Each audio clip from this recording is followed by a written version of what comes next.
Tout dans ce plan est manipulation et tout, et je dis vraiment tout, est occulte. D'ailleurs, les lois de ce monde sont voilées aux hommes et depuis peu, l'homme a accès à ce que moi j'appelle le mensonge matriciel qui nous permet de connaître un peu plus ces lois que ces entités-là ne veulent justement pas que l'on connaisse. Donc une loi aujourd'hui dont je vais vous parler, c'est la loi inversée. Une loi qui est bien connue de l'élite, et quand je parle de l'élite, je parle de tous ceux qui sont haut placés dans la pyramide archontique. D'ailleurs, toutes les sociétés occultes secrètes ont pour symbolisme le miroir, qui est justement une représentation de cette loi, qui représente l'inversion.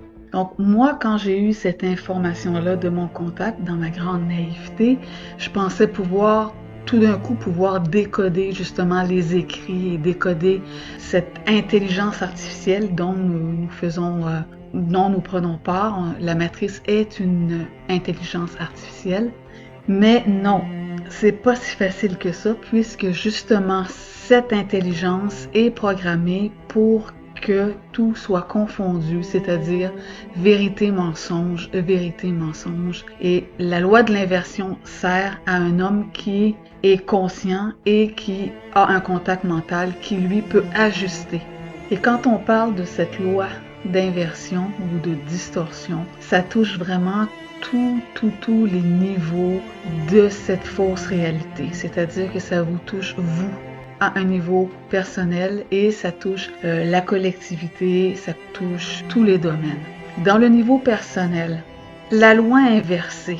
Un exemple, vous, quand vous vous regardez avec votre fausse identité, vous avez une certaine vision inversée. C'est pour ça que le Nazarien disait « Plusieurs des premiers seront les derniers, et des derniers les premiers. » Dans la matrice, ceux qui sont les plus haut placés dans l'élite sont les plus bas hors matrice. Et ceux qui sont les plus, disons, bas dans l'échelle sociale, ou tel le Nazaréen qui est né dans une crèche et qui n'avait aucune possession, c'était pas quelqu'un qui était riche ou au contraire, bien lui, hors matrice, on peut dire que c'est quelqu'un qui est d'un niveau royal.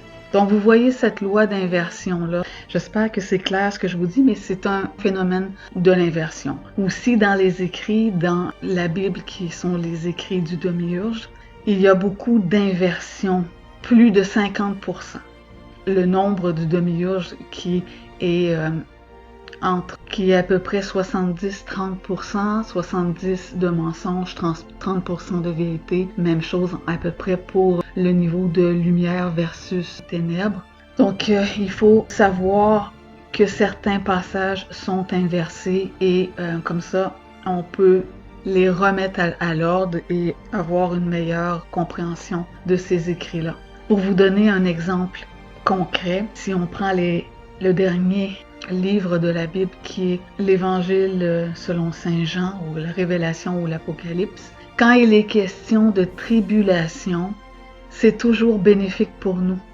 La tribulation s'adresse toujours à eux, aux entités archontiques. Et pour nous, quand on voit tribulation, on va avoir un peu de crainte, mais c'est toujours bénéfique pour nous. Même chose quand il parle de paix, c'est une paix pour eux, comme dans les 1000 ans de paix, quand ils enchaînent la bête n'est pas Satan, mais la bête est l'animal planétaire, c'est-à-dire Sophia, une version densifiée de Sophia, qui est la bête, c'est-à-dire l'animal planétaire, qui est enchaîné pendant 1000 ans. Donc 1000 ans de paix pour qui? Pour eux qui peuvent manipuler la matrice comme ils veulent, sinon ça ne serait pas possible sans ça.